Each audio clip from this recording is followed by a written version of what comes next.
Hey, what's up, friends? Are you currently renting a home, a townhouse, or an apartment? Is home ownership in your future plans and you're not sure where to start? Well, let's talk today about the difference between buying and renting. Now, you've probably heard it before that buying a home is actually more affordable than renting. With appreciating prices and rising costs, that's not quite as true as it used to be, and yet you can find a mortgage on a new home that is going to be cheaper than what you're paying in rent. More importantly, a recent study showed that owning a home or homeowners are 43 times more wealthy than renters. Yes, that's 43, as in 43 times more wealthy than renters. The reason why is in equity.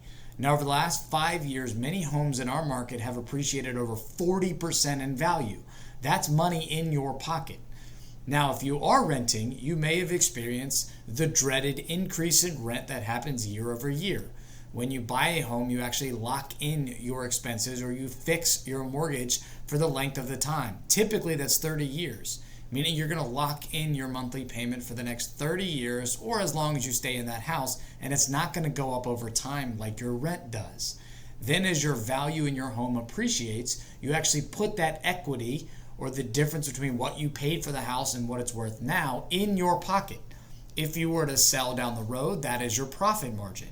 However, a lot of buyers now are buying their first home and keeping it and turning it into a rental because they can then become homeowners that profit from other folks' rent in renting out their current home. Now, there are a lot of areas around Richmond that are still making great options for not only equity growth, they're also great options for renting it down the road.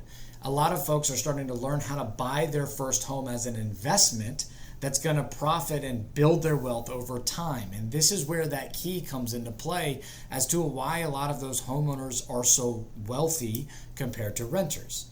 If you've thought about buying and you're not sure where to start, or if you'd like to see the best areas around Richmond that you should invest in, shoot us a message. We want to talk. I've been in Richmond my entire life, and if your realtor hasn't grown up and eaten, sleep, and breathe this city, then you need to find one that has. Send us a message at info@edenpropertiesva.com. Again, that's info@edenpropertiesva.com, and we'll send you our free Richmond real estate guide. We can also set up a time to talk about your investment or buying plans and give you a side-by-side comparison to how much wealth you can accumulate by buying instead of renting. I know you've heard this all before, but let's set up a time to chat, and we look forward to hearing from you. Take care.